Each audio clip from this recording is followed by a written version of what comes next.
Welcome back to my YouTube channel लवेज academy. अगर आप इस चैनल पे नए हो तो सब्सक्राइब कीजिए, लाइक कीजिए एंड अपने दोस्तों के साथ शेयर कीजिए।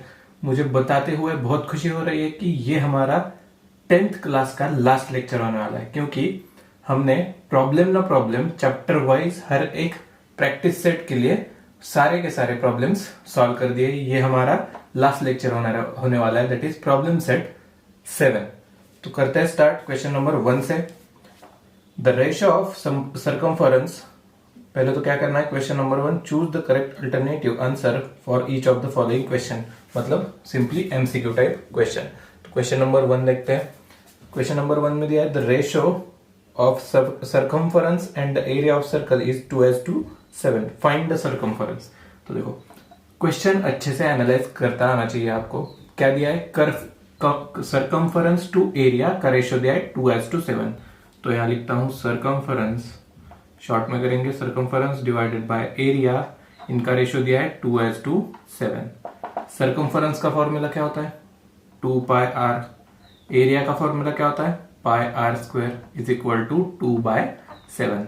सिंप्लीफिकेशन कर दो, 2 कैंसिल, पाई कैंसिल, एक r और यहाँ r² का एक r, तो बचा क्या, 1/r is equal to 1/7, that is r is equal to 7। तो हमें रेडियस मिल गई। अब हमें कैलकुलेट क्या करना है, सर्कमफरेंस कैलकुलेट करना है हमें। तो क्या हो जाएगा circumference, therefore c is equal to 2πr and हमें जो आंसर्स दिए वो पाई के फॉर्मेट में, इसलिए पाई के वैल्यू एज इट इज रख देंगे। सिर्फ 2π इंटू r की वैल्यू 7, तो 2 into 7 that is 14π। Note down कर लो answer, 14π is the answer for problem number 1. Option number A. Option number A is the answer. Then देखते हैं सेकंड MCQ। देखो सेकंड MCQ में क्या दिया है, if measure of an arc of a circle is 160 degree and its length is 44 centimeter।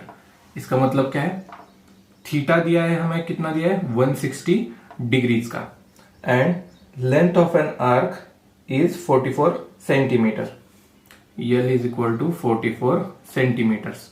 तो हमें find out क्या करना है, तो find the circumference of a circle. अब देखो लेंथ ऑफ आर्क फॉर्मूला क्या होता है, हमने देखा था θ/360 into 2πr is equal to value दी है डायरेक्टली 44। अब देखो थीटा भी है हमारे पास, यहाँ सब्सटीट्यूट कर दो 160/360 into 2πr।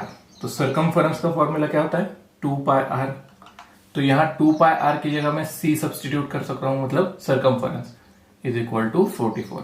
Therefore c is equal to क्या हो जाएगा 44 इंटू 360 डिवाइडेड बाय 160। अब यहां 0 0 कैंसिल होगा, 4 से डिवाइड करेंगे तो 4 इंटू 4 16 और 4 इंटू 9 दैट इज 36। बचा क्या 44 इंटू 9/4, और एक बार करेंगे 4 से, यहां डिवाइड होगा तो 11 इंटू 9 इज 99 सेंटीमीटर। तो circumference is 99 centimetre. Option number क्या आएगा, option number D is the right answer. Question problem number 2, option number D 99 centimetre is the right answer. देखते हैं next MCQ, that is third MCQ. Third MCQ में दिया है find the perimeter of a sector of a circle if its measure is 90 degrees and radius is 7 centimetre. अब देखो एक चीज कि आपको एरिया ऑफ सेक्टर निकालना मालूम है, मतलब हमें फॉर्मूला किसका पता है, एरिया ऑफ अ सेक्टर। तो पूरे सेक्टर का एरिया कैलकुलेट कर सकते हैं। तो सेंट्रल एंगल दिया है हमें 90 डिग्रीज का एंड रेडियस दी है 7 सेंटीमीटर। तो हमें सिर्फ और सिर्फ क्या चाहिए, पेरीमीटर, मतलब 7 + 7 and length of this arc. तो पहले क्या करेंगे, length of this arc plus 7 + 7 is the perimeter of that sector. तो लेंथ ऑफ आर्क प्लस एक रेडियस 7 और दूसरी रेडियस 7, तो इसका पेरीमीटर चाहिए, मतलब यहां से जाके फिर से वही पॉइंट पर आएंगे तो हमें उन सारों की एडिशन करनी पड़ेगी, that is length of arc plus 7 + 7। Length of arc के लिए फॉर्मूला क्या है, θ/360 into 2πr। +7 is equal to theta की value 90 divided by 360 into 2 into pi की वैल्यू 22/7, आर की वैल्यू कितनी दी है 7 सेंटीमीटर, 7 + 7 14, यहाँ मल्टीप्लीकेशन का साइन, तो ये 7 गेट कैंसिल, 9 चौक 36, तो यहाँ आ जाएगा 4, अब 2 यहाँ पे 2, यहाँ पे 11, तो 11 + 14 बचा, 11 + 14 कर दो तो कैलकुलेशन मिलेगा आपको 25 सेंटीमीटर्स। तो 25 centimetres is the perimeter of this sector. Option number B is the right answer for problem number 3। Note down कर लो इसको। नेक्स्ट सॉल्व करते हैं प्रॉब्लम नंबर 4। क्या दिया है? Find the curved surface area of cone of radius 7 centimetre, r is equal to 7 centimetre and height is equal to 24 centimetre. अब एक ट्विस्ट देखो, हमें क्या चाहिए? कर्व्ड सरफेस एरिया, मतलब देखो ये क्या है हमारा कोन, हाइट, ये रेडियस एंड ये होता है यल स्लैंट हाइट, और हमें पूछा गया है CS that is curved surface area. Curved surface area का फॉर्मूला क्या होता है? पाई आर यल। तो यल नहीं है हमारे पास। अल्टीमेटली हमने क्या देखा था प्रैक्टिस सेट में कि ये राइट एंगल का ट्राइंगल बनता है यहाँ पे, मतलब h² + r² is equal to l²। Therefore l² is equal to, calculation कर लो, 4 का स्क्वायर प्लस 24 का स्क्वायर। l आपको मिल जाएगा 25, ये कैलकुलेशन आप कर सकते हो। l मिला अब हमें 25, तो फॉर्मूला में डाल के देखो क्या है फॉर्मूला? पाई आर यल, मतलब हाँ पाई की वैल्यू डालो 22/7 इंटू आर की वैल्यू 7 इंटू यल की value 25। 7 will get cancel, 22 into 25, the answer will be 550 centimetre square. Curved surface area calculate किया है हमने 550 centimetre square. Option number B is the right answer for problem number 4, 550 centimetre square. Note down the answer. Next देखते हैं fifth MCQ. तो fifth MCQ में देखो क्या दिया है? The curved surface area of a cylinder is 440 centimetre square and its radius is 5 centimetre, find its height. अब देखो फिफ्थ के लिए क्या दिया है हमें? Curved surface area is 450 centimetre, CSA is equal to 440 centimetre square. अब किसके लिए चाहिए हमें? सिलेंडर के लिए। तो देखो सिलेंडर का कर्व्ड सरफेस एरिया क्या होता है? 2 पाई REH। फॉर्मूला क्या होता है? Curved surface area for cylinder is equal to 2 pi REH is equal to कितना दिया है? 440 सेंटीमीटर स्क्वायर। तो हमारे पास R की वैल्यू है, हमें H फाइंड आउट करना है। R की वैल्यू कितनी है? देखो 5 centimetre, R is equal to 5 centimetre. डाल दो value, 2 pi into 5 into H is equal to 440। Answer में देखो एक बार, हमें पाई के फॉर्मेट में चाहिए, तो हम पाई की वैल्यू सब्स्टिट्यूट नहीं करेंगे यहाँ, तो आएगा क्या? 440 डिवाइडेड बाय 2 पाई इंटू 5, तो ये इसका कैलकुलेशन कर दो, आपको मिल जाएगा 88, और 2 से डिवाइड करोगे तो मिलेगा 44। तो न्यूमरेटर में 44, डिनोमिनेटर में पाई। 44 divided by pi is the answer, मतलब ऑप्शन नंबर क्या आ जाएगा? ए। क्रॉस चेक कर लो, क्वेश्चन नंबर 5 का answer number A. Note down this, 44 upon pi. देखते हैं next problem, that is MCQ number 7। तो sixth MCQ, a cone was melted and cast into a cylinder of same radius as that the base of the cone. If the height of cylinder is 5 centimeter, find the height of cone. अब हमें comparison किसके बीच में दिया है? देखो cone and cylinder. और कोन melt करके क्या करा है हमने? कोन मेल्ट करके सिलेंडर बनाया। तो पहले तो कोन की वॉल्यूम और सिलेंडर की वॉल्यूम सेम हो जाएगी, क्योंकि एक को मेल्ट करके दूसरा बनाया, तो वॉल्यूम में चेंज नहीं होगा। Volume of a cone is equal to volume of a cylinder. देखो वॉल्यूम ऑफ अ कोन का फॉर्मूला क्या आता है? 1/3 pi R² H is equal to volume of cylinder pi are square H. Pi pi cancel, R square get cancel, इसका H1 देते हैं, इसको H2। अब हमें हाइट किसकी पता है, तो if the height of cylinder is 5 centimetre, मतलब H2 पता है 5 सेंटीमीटर। हमें height of cone find out करनी है, तो H1 डिवाइडेड बाय 3 बचा था LHS में इज इक्वल टू 5, तो H1 is equal to 5 into 3 कर दो कैलकुलेशन, मिल जाएगा आपको 15 सेंटीमीटर। तो 15 centimetre is the height of that cone. तो लिख लो option number A, 6th problem MCQ, option number A is the right answer, 15 centimetre. Next देखते हैं 7th MCQ। 7th MCQ में दिया है हमें find the volume of a cube of side 0.01 centimetre. हमें क्या फाइंड आउट करना है, क्यूब दिया है, क्यूब का वॉल्यूम क्या होता है L क्यूब, एंड साइड की L क्या दिया है हमें, side of one side of a cube is 0.01 centimetre. L cube is a formula for volume of a cone. तो कर दो ये इसका क्यूब 0.01 का क्यूब, तो क्या आ जाएगा 0.01 इंटू 0.01 इंटू 0.01। कितने डेसिमल प्लेसेस आ रहे हैं, 2 4 एंड 2 6, मतलब 6 डेसिमल प्लेस हमें राइट में खिसकना पड़ेगा। 0.0000456, आंसर क्या बनेगा आपका, L cube is equal to centimetre cube आ जाएगा। तो 0.5 बार 0 एंड 1, तो देखो 6 डेसिमल प्लेसेस बन रहेगा, 1 2 3 4 5 6, आंसर सही है हमारा। तो volume of that cube is 0.000001 centimetre cube, that is option number D is the right answer for problem number 7। Note down कर लो। अब आते हैं problem number 8 MCQ, 8th MCQ। Find the side of a cube of volume 1, volume कितना दिया है हमें cube का 1 metre cube. अब देखो कितने सेंटीमीटर्स का 1 मीटर बनता है। एक चीज अगर आपको बेसिक्स पता नहीं होगा तो फिर भी बता देता हूं वन मोर टाइम, 100 सेंटीमीटर्स का 1 मीटर बनता है।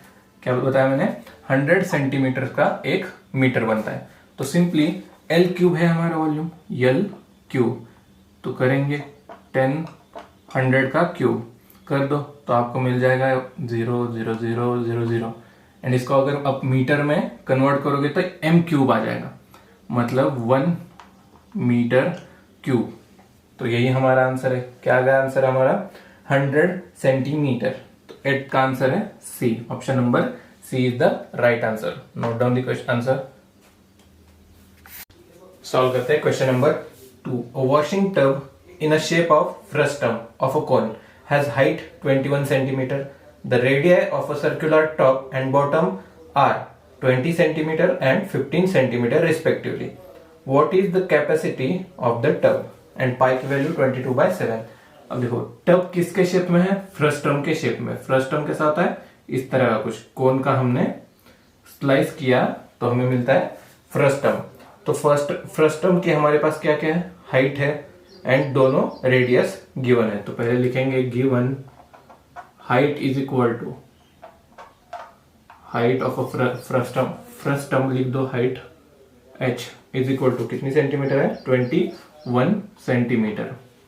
R1 एंड R2 क्या हो गई, 20 centimetre and 15 centimetre. R1 is equal to 20 centimetre, R2 is equal to 15 centimetre. हमें कैलकुलेट क्या करना है, कैपेसिटी ऑफ दैट फ्रस्टम। तो कैपेसिटी ऑफ दैट फ्रस्टम मतलब उसमें कितना पानी भर सकता है, तो ultimately volume of a frustum sorry volume of a frustum, volume of a frustum क्या होता है formula, volume of a frustum is equal to 1/3 होता है यहाँ, 1/3 पाई h, 1/3 पाई h। देखो कोन के लिए क्या था, 1/3 पाई r स्क्वायर h। सिर्फ r स्क्वायर की जगह क्या होता है, r1 square plus r2 square plus r1 into r2। Note down कर दो formula for volume of a frustum, मतलब कैपेसिटी ऑफ दैट फ्रस्ट्रम। तो 1/3 इंटू पाई की वैल्यू 22/7 इंटू एच की वैल्यू 21, ब्रैकेट में क्या आ जाएगा देखो 20 square plus 15 square plus 20 into 15। तो कर दो कैलकुलेशन, 1/3 इंटू ये 3 से हो जाएगा और 3 कैंसिल, बचेगा क्या सिर्फ 22, यहाँ पे आ जाएगा सिर्फ और सिर्फ 22। ब्रैकेट में क्या हो जाएगा 400 प्लस 15 का स्क्वायर 225 प्लस इनकी कैलकुलेशन 15 इंटू 2 30 और एक 0 मतलब 300। तो क्या हो जाएगा 400 प्लस 300 700 प्लस 225 925। तो 22 इंटू 925 इज इक्वल टू क्या हो जाएगा, इसका कैलकुलेशन करके देख लो, आपको मिलेगा आंसर 20,350 सेंटीमीटर क्यूब। क्या है आंसर 20,350 सेंटीमीटर क्यूब। अगर इसको लीटर में कन्वर्ट करना होगा तो क्या करेंगे, सिंपली 3 डेसिमल पॉइंट लेफ्ट में खिसक जाना है, मतलब 20.350 लीटर्स। नोट डाउन कर लो answer. The capacity of that frustum shape tub is equal to 20.350 litres. Note down the answer. Solve करते हैं question number 3। Some plastic balls of radius 1 centimetre were melted and cast into a tube. The thickness and the length and outer radius of the tube were 2 cm, 90 cm and 30 cm respectively. How many balls were melted to make a tube? अब देखो क्या किया है, एक ball था, कितने centimetre radius का ball दिया है हमने, 1 सेंटीमीटर रेडियस का। ये क्या है, बॉल ऑफ रेडियस 1 सेंटीमीटर।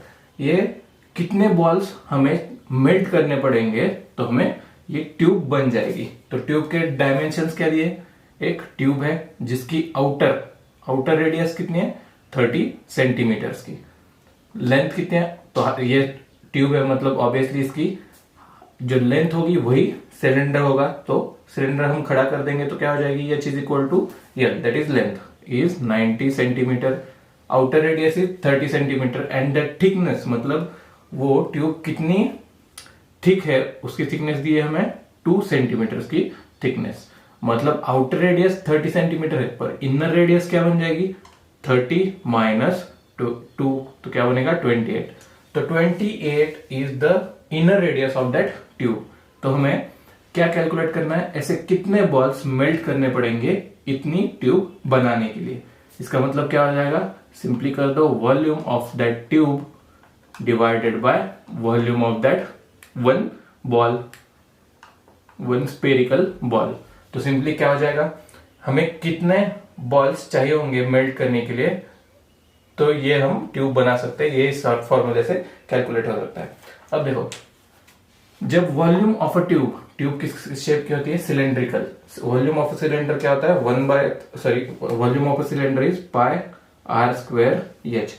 ये आर क्या बनेगा, देखो आर बनेगा आपका outer radius minus inner radius is equal to R, that is R2 minus R1 या R1 माइनस R2, जो भी आप कंसिडर करोगे उसका स्क्वायर बनेगा R की जगह, मतलब अल्टीमेटली 30 स्क्वायर माइनस 28 स्क्वायर, ऐसा बन जाएगा हमें कैलकुलेशन करते वक्त। ये सारी चीजें हम अभी कैलकुलेशन में देख लेंगे। तो चलो स्टार्ट करते हैं इसका आंसर। इसका लॉजिक था कि हमें कितने बॉल्स चाहिए होंगे इतनी ट्यूब बनाने के लिए। आते हैं डायरेक्टली प्रॉब्लम के ऊपर, अब दिखते हैं हियर फॉर ट्यूब के डायमेंशंस की बात चल रही है। Outer radius is equal to R1 consider करेंगे, चलो R1 क्या दिया है 30 सेंटीमीटर एंड उसकी थिकनेस कितनी दी है, पाइप की ट्यूब की उसकी thickness is equal to 2 centimetres की, मतलब ऑब्वियसली हमारी इनर रेडियस क्या बन जाएगी, देखो therefore inner radius is equal to outer radius minus thickness. तो देखो आउटर रेडियस माइनस ये 2 सेंटीमीटर की थिकनेस हम सब्सट्रैक्ट कर देंगे तो सिर्फ हमें इनर रेडियस उस ट्यूब की मिल जाएगी थिकनेस। करते हैं calculation, outer radius 30 centimetre minus thickness कितनी है 2 सेंटीमीटर, तो इनर रेडियस क्या मिली हमें 30 सेंटीमीटर। अब हमें क्या करना है, number of ball that were melted to make a tube. अब देखो ये R2, इसको R2 नाम देंगे, R1 is equal to 30, R2 is equal to 28 and the radius of that spherical ball जिसको हम मेल्ट करेंगे, the radius of spherical ball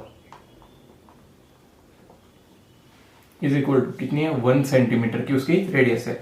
therefore number of balls were melted to form that tube is equal to, क्या बताया था मैंने formula, volume of a tube divided by volume of that ball. तो tube किस shape का है, actually हमारा cylindrical shape, तो क्या होगा वॉल्यूम का formula pi are square H. तो आर के लिए मैंने क्या ट्विस्ट बताया था, R1 square minus R2 square, R square की जगह हमने आउटर रेडियस का स्क्वायर माइनस इनर रेडियस का स्क्वायर कर दिया इनटू एच। स्टेप को स्टार कर लो, यहां आपको पता नहीं चलेगा इसलिए मैंने लिख के रखा है R1 square minus R2 square divided by 4/3 volume of a sphere, क्या होता है 4/3 pi are cube, pi get cancel. अब जो चीजें रहती है वो लिख लेंगे R1 square minus R2 square, तो R1 क्या है 30 का स्क्वायर माइनस R2 28 का स्क्वायर इनटू एच। हाइट कितनी दी है देखो, height is equal to 90 centimetre into 90 divided by 4/3 into R cube, मतलब 4/3 इंटू 1 क्यूब।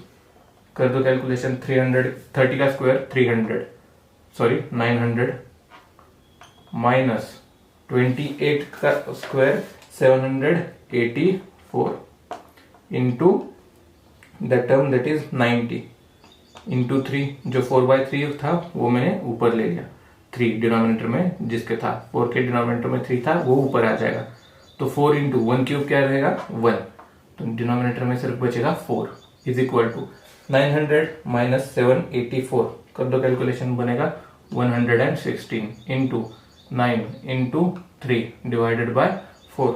अब 4 से 116 डिवाइड होगा तो 29 बनेगा, तो 29 इंटू 90 इंटू 3 कर दो कैलकुलेशन, आपको आंसर मिलेगा 7830। तो number of balls required to make that tube is 7830। इतने बॉल्स मेल्ट करने पड़ेंगे तभी हमें इतने डायमेंशंस की एक ट्यूब बन जाएगी। तो note down the answer, 7830 plastic balls were melted to make a tube. Note down the answer.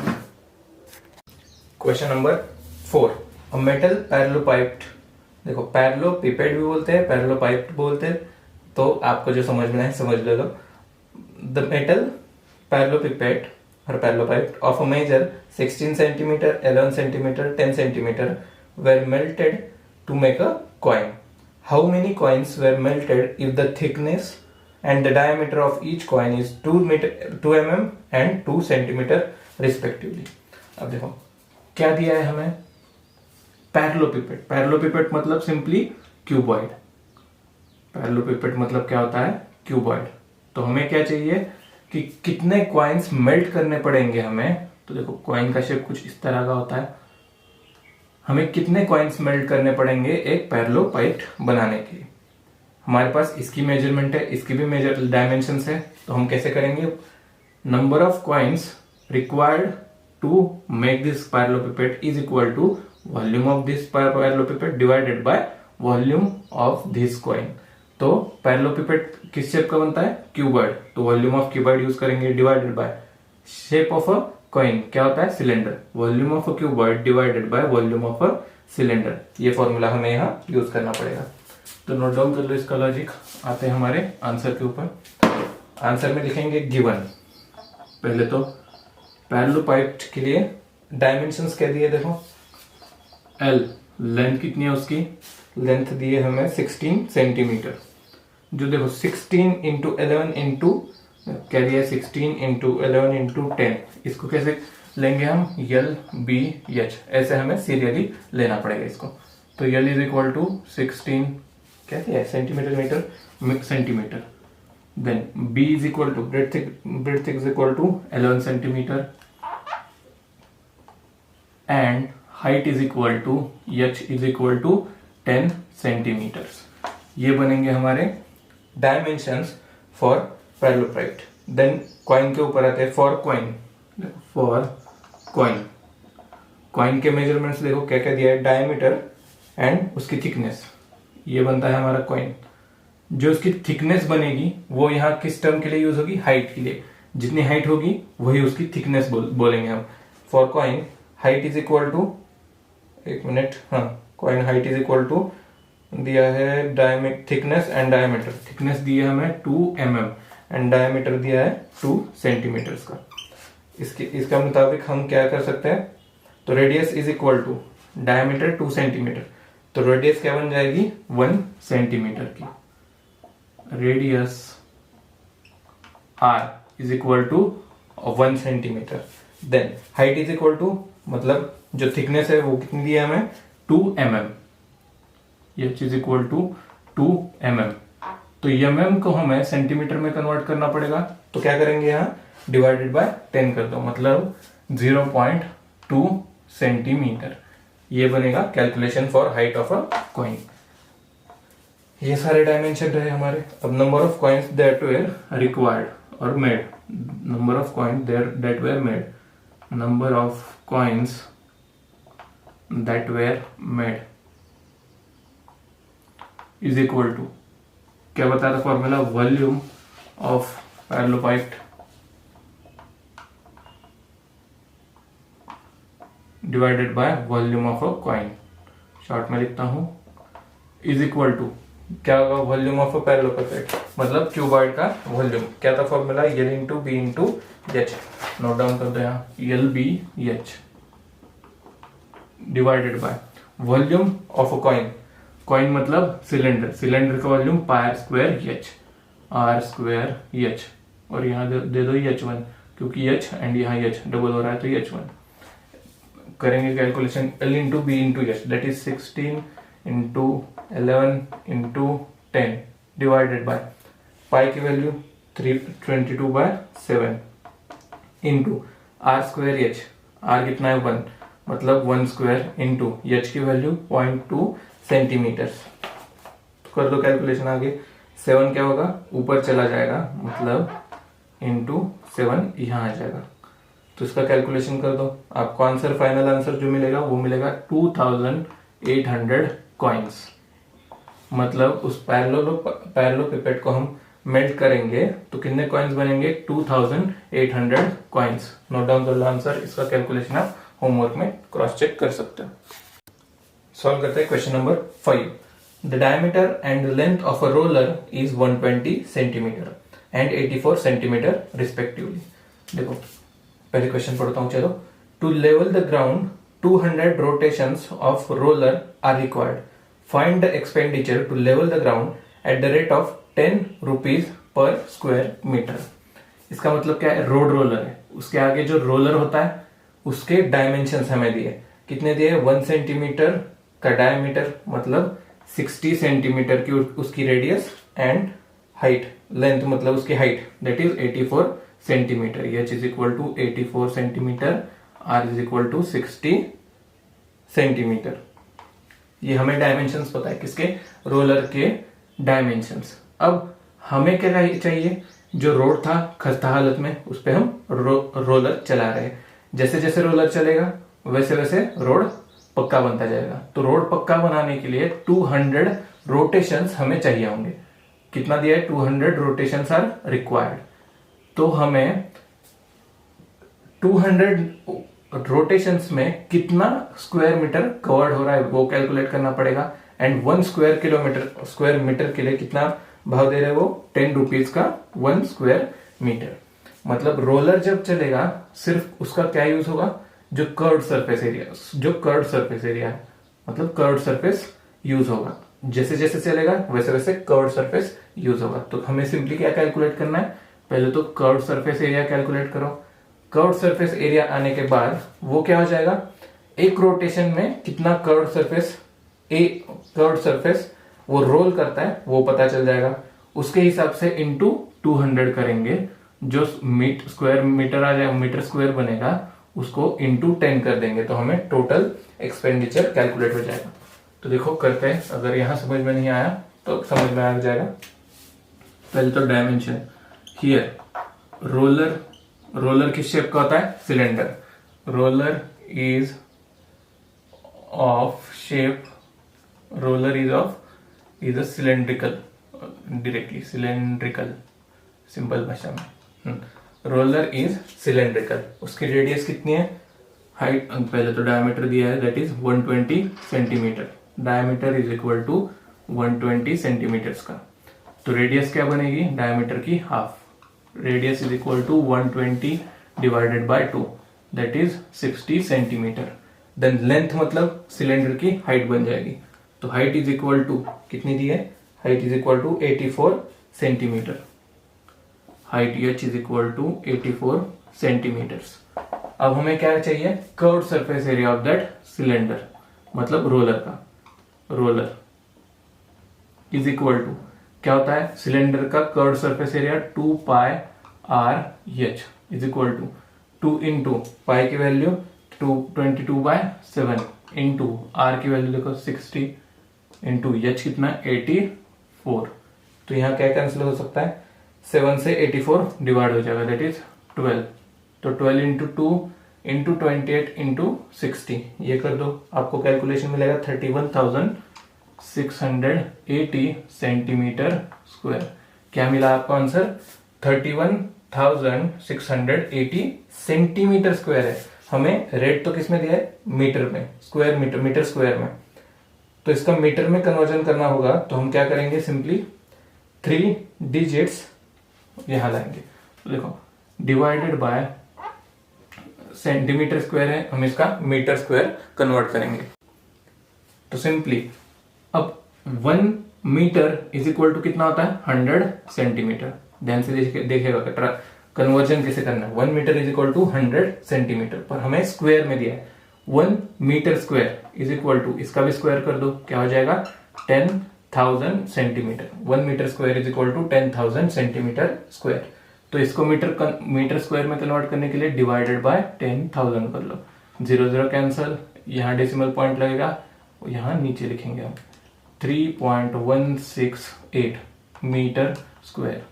मतलब सिर्फ उस रोलर का कर्व्ड सरफेस एरिया कितना आ रहा है, देखो 3.168 मीटर स्क्वायर। नोट डाउन कर लो आंसर। अब हम क्या करेंगे, area of ground levelled in 1 rotation. देखो area of ground rolled in 1 rotation कितना आ रहा है, 3.168। मतलब एक बार जब घूमेगा तो हम कितना एरिया कवर कर रहे हैं, 3.168 मीटर स्क्वायर का। अब हमें कितने चक्कर लगाने हैं, total 200। Therefore total area of ground levelled, total नीचे लिखता हूं थोड़ा, therefore total area of ground levelled is equal to 200, क्योंकि 200 राउंड्स लग रहे हैं किसके, रोलर के उस लेवल रोड को लेवल करने में। 200 इंटू 3.168, तो इसका कैलकुलेशन कर दो, आपको कैलकुलेशन मिलेगा 633.6 मीटर स्क्वायर। क्रॉस चेक कर सकते हो, 633.6 मीटर स्क्वायर इतना वो रोलर चला। अब 1 मीटर के लिए कितना पैसा दे रहे हो वो लोग, 10 रुपीज। तो total cost is equal to, therefore total cost is equal to 633.6 into 10 rupees. तो कर दो कैलकुलेशन, इंटू 10 है मतलब एक डेसिमल प्लेस उधर चला जाएगा, 6336 रुपीज। क्या होगा आंसर हमारा, 6,336 rupees is the total expenditure. Note down कर लो आंसर। सॉल्व करते हैं question number 7। A diameter and the thickness of a hollow metal sphere are 12 centimeter and 0.1 m, that is meter respectively. The density of metal is 8.88 gram per centimeter cube. Find the outer surface area and the mass of sphere. अब देखो हमें पहले तो calculate क्या करना है, outer surface area. Outer surface area मतलब simply हमें पाई आर स्क्वायर करना होता पड़ेगा, मतलब 4 पाई आर स्क्वायर.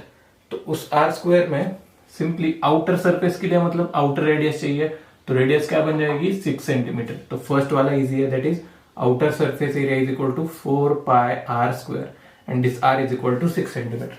ये हो गया फर्स्ट वाले के लिए. अब क्या करना है, मास of that sphere. Mass of that sphere के लिए क्या चाहिए, अब देखो डेंसिटी का फॉर्मूला आपको पता नहीं होगा तो यहां से पता चलेगा density is equal to mass upon volume. क्या बताया मैंने, मास अपॉन वॉल्यूम. अब हमें कैलकुलेट तो क्या करना है, मास कैलकुलेट करना है. तो mass is equal to density into volume हो जाएगा, सिंपल है, cross multiplication, mass density into volume. अब डेंसिटी है हमारे पास that is 8.88 grams per centimetre cube, पर वॉल्यूम नहीं है. तो वॉल्यूम कैसे कैलकुलेट करेंगे, वॉल्यूम का फॉर्मूला क्या होता है, volume of sphere is equal to 4/3 pi are cube. तो simply volume of that metal sphere, तो वो तो मेटल स्फीयर क्या है, होलो मेटल स्फीयर है, मतलब अंदर से खोखला है, अंदर से पूरी तरह से खोखला है. तो हमें सिर्फ और सिर्फ इस स्फीयर की बात चल रही है, मतलब उस स्फीयर का वॉल्यूम चाहिए. तो क्या करेंगे, simply volume of outer sphere minus volume of inner sphere. तो ये बनेगा हमारा वॉल्यूम ऑफ दैट स्फीयर. तो वॉल्यूम मिला हमारे पास, डेंसिटी पहले से है, तो मास कैलकुलेट करेंगे. तो चलते हैं सॉल्व करेंगे क्वेश्चन नंबर 6. तो लिखते हैं पहले d is equal diameter is equal to here for outer surface of sphere क्या दिया है, diameter 12 centimetre. Diameter is equal to 12 centimetre. तो रेडियस क्या हो जाएगी, हाफ ऑफ इट्स डायमीटर, मतलब 12 divided by 2 that is 6 centimetre. ये हो गई हमारी डायमीटर ऑफ आउटर सरफेस. तो सिंपली अब क्या करेंगे, क्या फर्स्ट में कैलकुलेट करना है आउटर सरफेस एरिया. तो outer surface area is equal to outer surface area is equal to क्या फॉर्मूला बताया था मैंने, 4 पाई R1 स्क्वायर. तो देखो R1 एंड R2 हम नेमिंग करेंगे, तो यहां देते हैं R1 आउटर स्फीयर के रेडियस को हमने दिया R1 एंड R2, चलो R1 और R2 पहले कैलकुलेट करते हैं. R1 is equal to 6 centimetre, 6 centimetre and R2 is equal to क्या बनेगा, देखो outer radius minus this thickness, 6 centimetre minus 0.01 metre. अब देखो 1 metre is equal to 100 centimetre होता है. तो 0.01 मीटर मतलब 100 से मल्टीप्लाई कर दो तो क्या बन जाएगा 1 सेंटीमीटर. 1 सेंटीमीटर. तो 6 माइनस 1 क्या बनेगा 5 सेंटीमीटर. तो R2 is inner radius of that sphere, inner radius. R1 outer radius that is 6 centimeter and inner radius is 5 centimeter. तो करते हैं first calculate, that is outer surface area. outer surface area formula क्या है, 4 पाई R1 square, क्योंकि R1 outer surface की radius है. कर दो 4 इंटू पाई की value 3.14 into R1 square that is 6 into 6. कर दो इसकी कैलकुलेशन. तो कैलकुलेशन क्या आएगी आपकी 452.16 सेंटीमीटर स्क्वायर. ये क्या बना, outer surface area of that sphere. तो सेकंड क्या कैलकुलेट करना है, मास ऑफ दैट स्फीयर. तो मास के लिए क्या बोला था मैंने, डेंसिटी इंटू वॉल्यूम चाहिए. तो पहले वॉल्यूम कैलकुलेट करना पड़ेगा. Volume of that sphere, sorry ये रब हो गया, R1 स्क्वायर. तो volume of a sphere, volume of a sphere, volume of a hollow sphere. कौन सा स्फीयर है हमारे पास, एक मिनट चेक करता हूँ, हाँ hollow metal sphere. Metal sphere is equal to, क्या बताया था मैंने, volume of outer sphere minus volume of inner sphere, volume of outer sphere minus volume of inner sphere. Outer sphere के लिए वॉल्यूम का फॉर्मूला 4/3 पाई आर क्यूब, पर r 1 cube आएगा आउटर्स के लिए, and volume of inner sphere is equal to 4/3 pi R2 cube. तो कर दो कैलकुलेशन, 4/3 पाई, ये टर्म कॉमन आ जाएगी, 4/3 इंटू पाई, बचेगा क्या अंदर, R1 cube minus R2 cube is equal to 4/3 as it is रखते हैं, 4/3 इंटू पाई की वैल्यू डाल दो 3.14, इनर मतलब ब्रैकेट के अंदर क्या हो जाएगा, R1 क्यूब मतलब 6 cube minus 5 cube, 6 cube minus 5 cube, 6 cube क्या होगा 216, यही लिखता हूं जगह का मैं, 216 माइनस 5 क्यूब 125, तो 216 माइनस 125 ये बनेगा 91, तो 4/3 इंटू 3.14 इंटू 91, तो इसकी कैलकुलेशन करोगे तो आपको मिलेगा 1142.96 डिवाइडेड बाय 3। तो इसका कैलकुलेशन अगेन कर दो तो आपको फाइनल आंसर मिलेगा 380.98, 380.989, मतलब सिंपली 380.99 ऐसा भी लिख सकते हैं हम। ये क्या हो जाएगा, सेंटीमीटर क्यूब, वॉल्यूम किस में होता है, सेंटीमीटर क्यूब में। तो नोट डाउन कर लो, वॉल्यूम मिल गया। अब हमारे पास डेंसिटी है, वॉल्यूम है, हम मास कैलकुलेट कर सकते हैं। Mass is equal to density into volume. तो ये रब कर देता हूं, यही पार्ट ऊपर वाला यहीं पे लिखूंगा, सॉरी R2 यहां रब होगा, R2 is equal to 5 centimetre. तो mass of that metal, mass of metal sphere is equal to, क्या बोला मैंने फॉर्मूला, डेंसिटी इनटू वॉल्यूम, जो कि पहली बार समझाया था आपको, डेंसिटी इनटू वॉल्यूम। तो डेंसिटी कितनी दी है, 8.88 इंटू वॉल्यूम कितना है 380.99। देखो जो ये डेंसिटी ऑफ दैट स्फीयर था वो कितना था हमारे पास, ग्राम पर सेंटीमीटर क्यूब। तो देखो सेंटीमीटर क्यूब में है, तो ये भी हमें सेंटीमीटर क्यूब में, तो डायरेक्टली मल्टीप्लीकेशन कर सकते हैं। इसकी मल्टीप्लीकेशन करोगे तो आपको मिल जाएगा आंसर 3383.1912।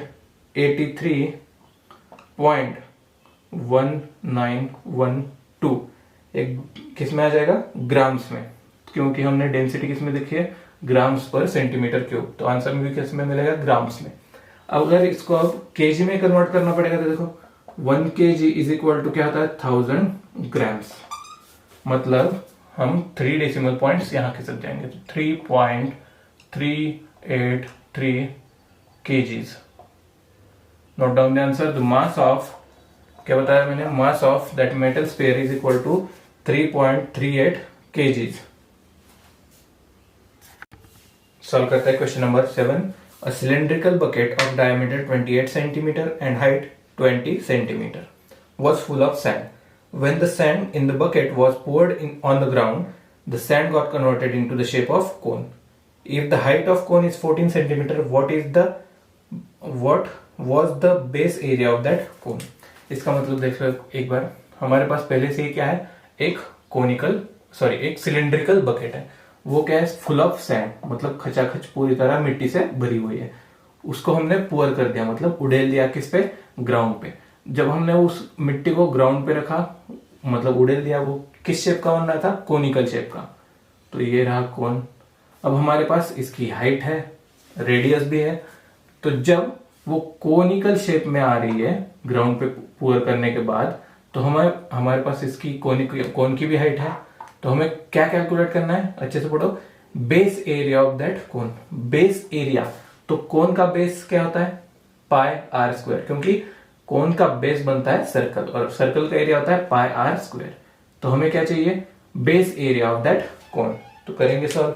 अब देखो पहले क्या था हमारे पास, सिलेंड्रिकल बकेट, और वही बकेट हमने ग्राउंड पे pour किया तो क्या मिला हमें, कोन। तो मतलब volume of that bucket is equal to volume of cone, ये एक चीज होगी। तो पहले volume of that cylindrical bucket करते हैं। Therefore here for cylinder, here for cylindrical bucket,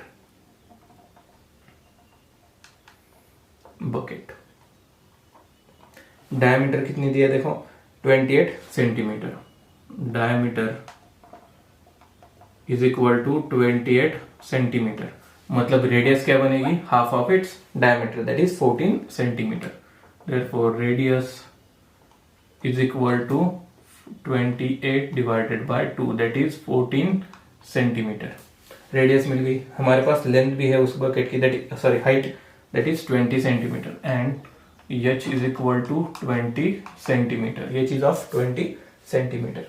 next क्या करेंगे देखो, हाइट मिल गई और रेडियस भी मिल गई, तो volume of that cylindrical bucket, therefore volume of bucket, bucket किस शेप का है, सिलेंडर का, तो वॉल्यूम ऑफ दैट सिलेंडर क्या होता है, volume of cylinder formula pi are square H. तो देखो रेडियस यहां भी बनेगी और कोन में भी बनेगी, तो इसको देते हैं आर और उसको देंगे R1, यहां लिखता हूं R, और उसके लिए देंगे कोन के लिए देंगे R1।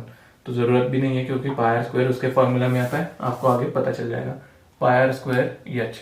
तो पाई वैसे की वैसा ही रखो क्योंकि हम नील करने वाले वॉल्यूम इक्वेट करते हुए आर स्क्वायर मतलब 14 स्क्वायर इंटू 20 इंटू पाई, कर दो कैलकुलेशन, 14 का स्क्वायर 169, 169 इंटू 20 ये बन जाएगा 3920 पाई सेंटीमीटर क्यूब, क्योंकि वॉल्यूम कैलकुलेट किया है। ये बन गया हमारा वॉल्यूम ऑफ दैट बकेट।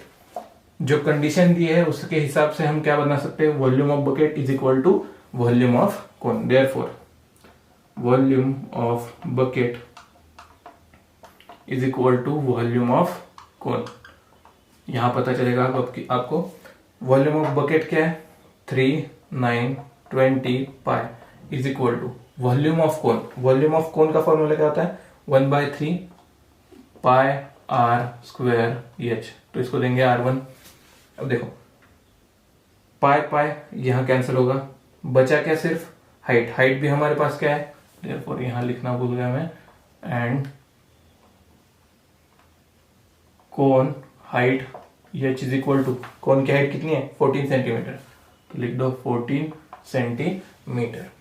अब यही 14 सेंटीमीटर यहां यूज करेंगे, देयरफॉर पाई, एक मिनट, पाई स्क्वायर, तो पाई को कैंसिल नहीं करने की जरूरत है क्योंकि देखो ये तो मुझे भूल गया, क्योंकि पाई आर स्क्वायर, तो जब हम कोन का बेस का एरिया चाहिए हमें, कोन के बेस का एरिया, कोन का बेस क्या बनेगा, सर्कल, तो पाई आर स्क्वायर अल्टीमेटली हमारा आंसर है। तो पाई आर स्क्वायर की वैल्यू हमें कैलकुलेट करनी है, तो यहां pi R1 square is equal to, simplification कर दो सारी जगह, 920 इंटू 22/7 इंटू ये होगा, ये 3 मल्टीप्लीकेशन डिवीजन में, यहां मल्टीप्लीकेशन में, डिवाइडेड बाय मल्टीप्लीकेशन का डिवीजन में, दैट इज 14 नीचे आ जाएगा। तो कर दो कैलकुलेशन, ये 7 भी नीचे आएगा इंटू 7। अब इसकी कैलकुलेशन करोगे तो आपको मिल जाएगा answer finally, that is pi are square की वैल्यू। इसका कैलकुलेशन करो तो आपको आंसर मिलेगा 2640 सेंटीमीटर स्क्वायर, क्योंकि पाई आर स्क्वायर एरिया निकाल रहा है। तो area of base of cone is equal to 2640 centimetre square. बहुत सिंपल था, नोट डाउन कर लो आंसर, 2640 सेंटीमीटर स्क्वायर।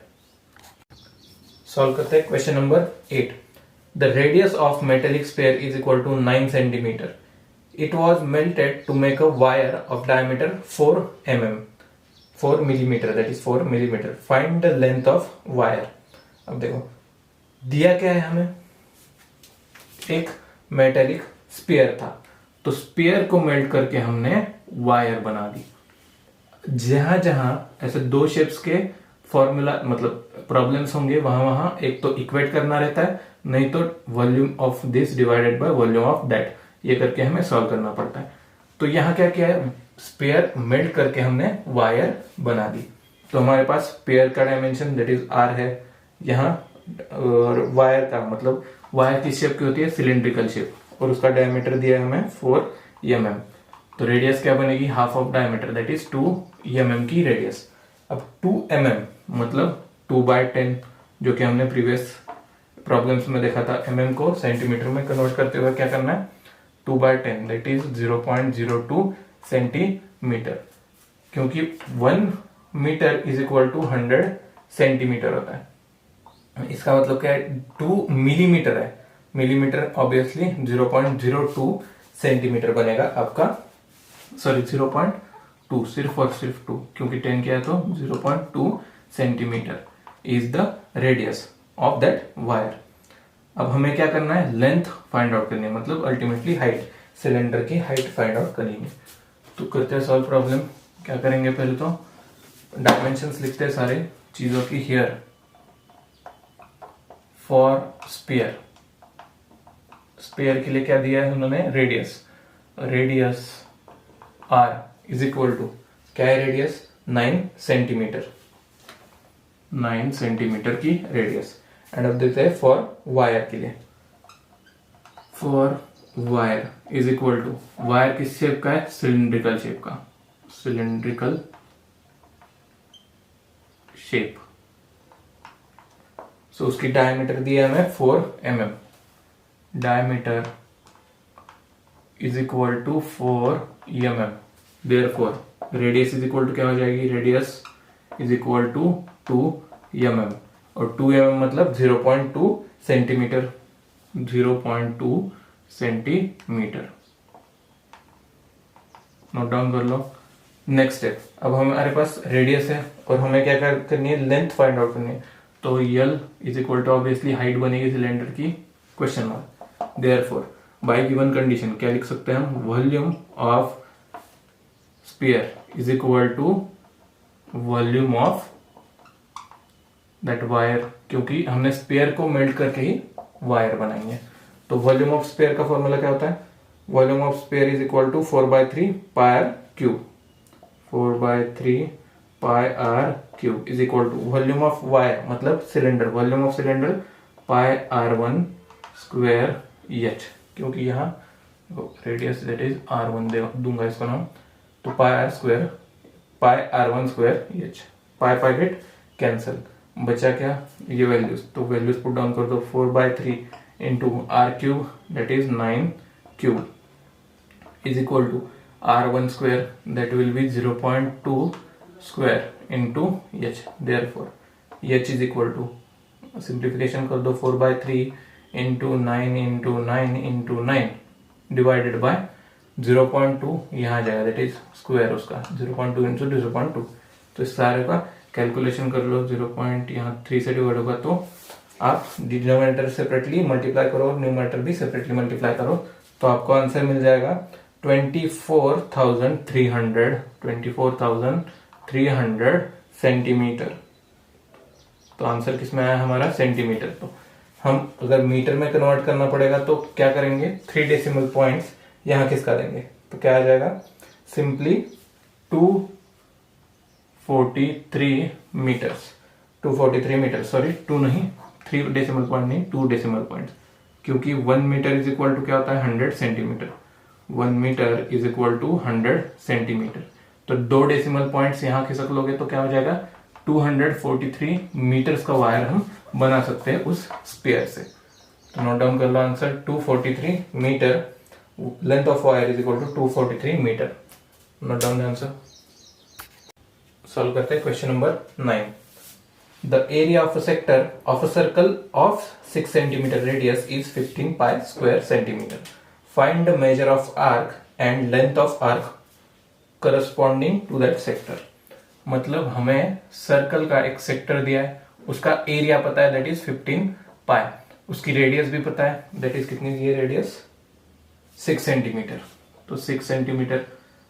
तो एरिया पता है, तो एरिया ऑफ सेक्टर फॉर्मूला क्या होता है, 360 into pi are square.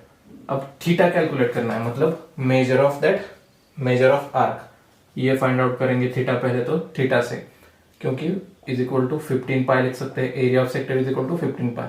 Formula लिख दो, वैल्यू सब्स्टिट्यूट कर दो, मिल जाएगा थीटा। थीटा मिलने के बाद हमें क्या कैलकुलेट करना है, लेंथ ऑफ आर्क। तो area of sector is equal to length of arc into radius divided by 2। इस फॉर्मूले से हम लेंथ ऑफ आर्क कैलकुलेट करेंगे। सॉल्व करते हैं question number 9। Here area of sector is equal to 15 pi centimeter square। Next radius कितनी दी है, 6 centimetre. Radius is equal to 6 centimetre.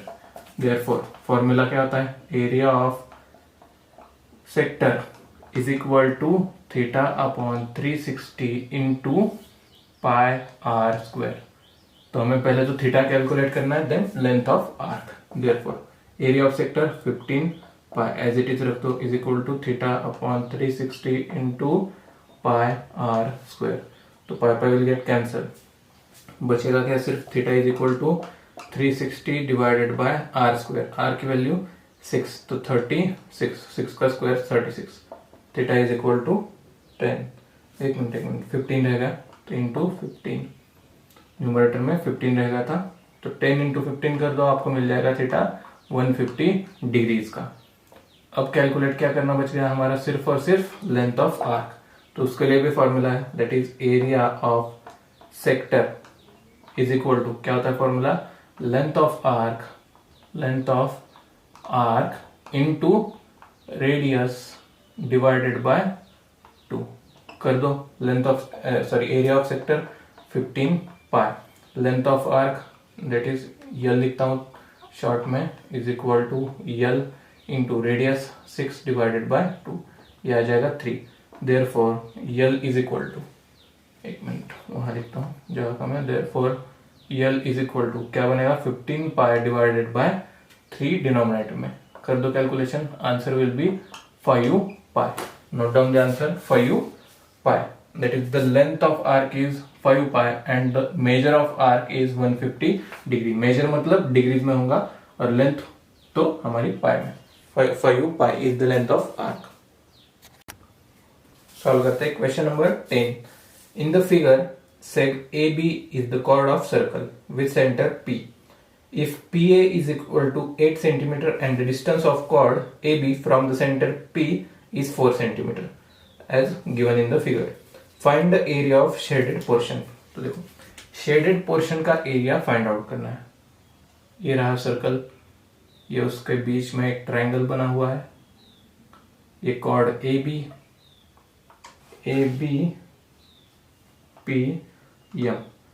तो देखो रेडियस कितनी दी है हमें, 8 सेंटीमीटर की, मतलब ए पी 8 आ जाएगा एंड पी बी भी 8 आ जाएगा, and the distance between the centre and that chord is 4। ये बना हमारा 4। शेडेड रीजन कौन सा है, ये नीचे वाला। तो शेडेड रीजन का एरिया फाइंड आउट करने के लिए क्या कर सकते हैं हम, एरिया ऑफ दैट सेक्टर मतलब P A B, area of sector क्या करना पड़ेगा, पी ए बी माइनस, अगर एरिया ऑफ ट्रायंगल कर दोगे मतलब area of triangle P A B, area of triangle P A B, तो आंसर क्या मिलेगा हमको, area of that shaded region. तो क्या करना है, सिंपली हमें एरिया ऑफ सेक्टर कैलकुलेट करना है पहले and then minus area of triangle calculate करना है। तो देखो आते हैं हमारे आंसर के ऊपर, सॉल्व करेंगे question number 10। Given here radius is equal to कितना दिया है, 8 सेंटीमीटर की रेडियस। तो रेडियस क्या बनेगी हमारी, A P is equal to P B is equal to 8 centimeters। Then the distance between center and that chord PM कितना दिया है देखो, PM is equal to 4 centimeters।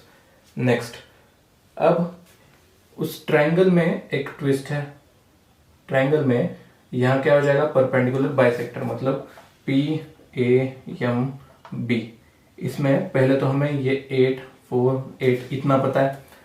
अब सेक्टर का एरिया कैलकुलेट करने में हमें क्या चाहिए, central angle that is theta चाहिए। तो एंगल पी ए बी हमें कैलकुलेट करना पड़ेगा पहले। तो angle P A B calculate करने से पहले एक ट्रायंगल के लिए ले लो that is triangle A P M के लिए।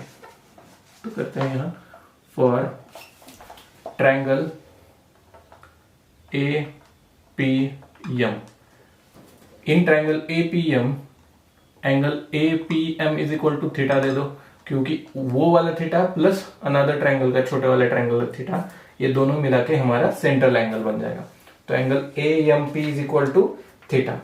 Then triangle A P M कैसे बन रहा है? Right angle triangle. देयरफॉर हमारे पास क्या है, देखो हाइपोटेनियस है and opposites that is adjacent side है, तो हम कौन सा फॉर्मूला यूज करेंगे? That is cos theta. यहां लिख लो in right angle triangle A P M cos theta is equal to क्या होता है? Adjacent that is P M upon hypotenuse AP, P M upon AP. Therefore cos theta is equal to PM की value, देखो PM is equal to 4 divided by AP की value 8, कर दो calculation 1/2। तो cos theta के किस value का answer 1/2 होता है? तो cos 60 का आंसर होता है 1/2। Therefore theta is equal to 60 degrees. Theta मिल गया। अब ये थीटा किसके लिए मिला है? एंगल ए पी एम के लिए। Therefore angle A P M plus angle P M B is equal to क्या बनेगा? देखो 60 प्लस 60, क्योंकि करेक्ट हाफ में से हमें वो कॉर्ड पे पीएम लाइन मिल रही है, मतलब ये दोनों एंगल्स सेम हो जाएंगे। दैट इज 60, यहां लिखता हूं देयरफॉर 60 प्लस 60। तो ये कौन सा एंगल बन रहा है? Angle A P B. Angle A P B किस एंगल से बन रहा है? Angle A P M and angle P M B से, A P B. Therefore 60 plus 60 ये बन जाएगा 120 degrees. Therefore angle A P B is equal to 120 degrees. तो मिल गया हमें थीटा, मतलब central angle that is 120 degrees का। नोट डाउन कर लो, ये हमारा थीटा किसके लिए बनेगा? Central angle. यहां लिखता हूं सेंट्रल एंगल, वही हम यूज करेंगे किसके लिए? एरिया ऑफ सेक्टर कैलकुलेट करने के लिए। Therefore area of sector is equal to क्या होता है formula? Theta divided by 360 into pi are square. अब सेंट्रल एंगल क्या बन रहा है? 120 डिग्रीज का। ये 360 बार 3 36 1/3 इंटू पाई की वैल्यू डाल दो यहां 3.14 इंटू आर स्क्वायर क्या बनेगा? R square that is 8 centimetre, मतलब 64। तो 1/3 इंटू 3.14 इंटू 64, ये कर दो कैलकुलेशन मिलेगा 66.99 centimetre square is the area of that sector. कौन सा सेक्टर बनेगा? P A B. तो यहां सेपरेटली लिखता हूं एरिया ऑफ, क्योंकि ये वैसे भी रब करने वाला हूं मैं, अगर स्क्रीनशॉट नहीं लिया तो रिवाइंड करके आप स्क्रीनशॉट भी ले सकते हो। यहां लिखता हूं एरिया ऑफ सेक्टर कौन सा है? P A B is equal to क्या है? 66.99 सेंटीमीटर स्क्वायर। यहां तक नोट डाउन कर लो। अब नेक्स्ट स्टेप क्या करेंगे? Area of that circle calculate करेंगे। एरिया ऑफ दैट सर्कल, चलो एरिया ऑफ सर्कल में हमें फॉर्मूला क्या बताए? 1/2 into base into height. In triangle A P B area के लिए क्या यूज होगा? 1/2 into base into height. Base क्या बनता है? A B. हाइट क्या बनती है? P M. तो P M is equal to height. तो हमें ए बी भी पता नहीं है एंड पी एम भी पता नहीं है, तो पहले वो कैलकुलेट करना पड़ेगा। तो 1/1 जाएंगे इन ट्रायंगल, पहले किस ट्रायंगल के लिए ले लो? ए पी एम में, in triangle A P M triangle में, सॉरी राइट एंगल एम पे बन रहा है तो ए एम पी और पी एम है, ये भी लिख सकते हो।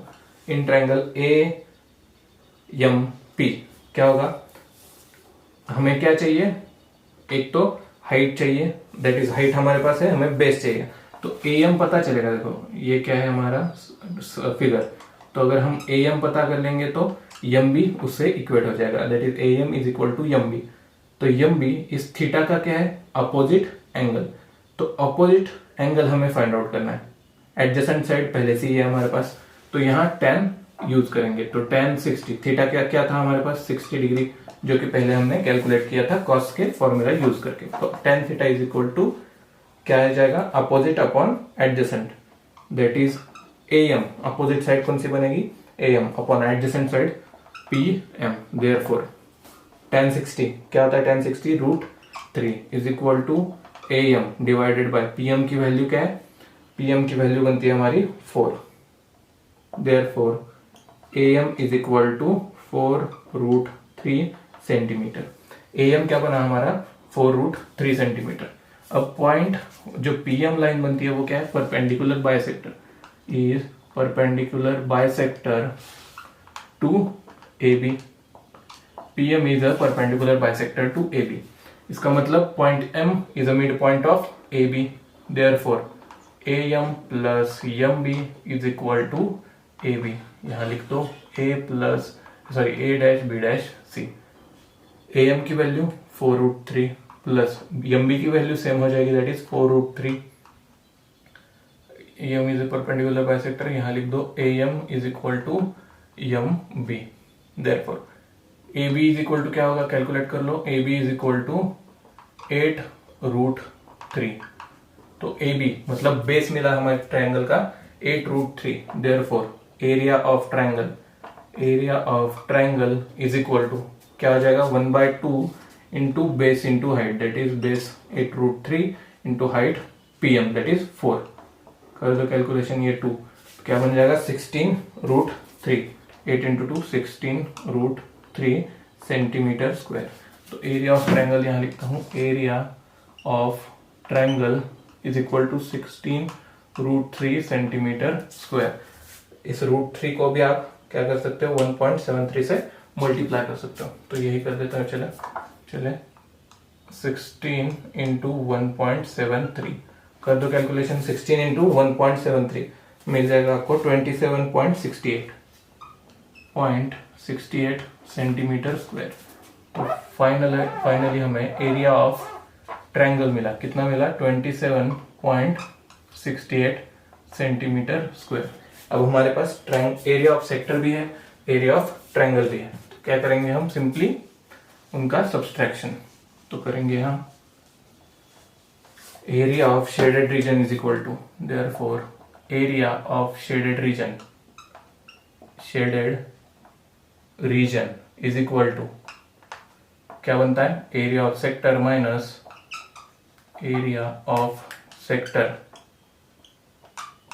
Minus area of triangle. Short में लिखा, आप लिख दो पूरा, 66.99 माइनस 27.68।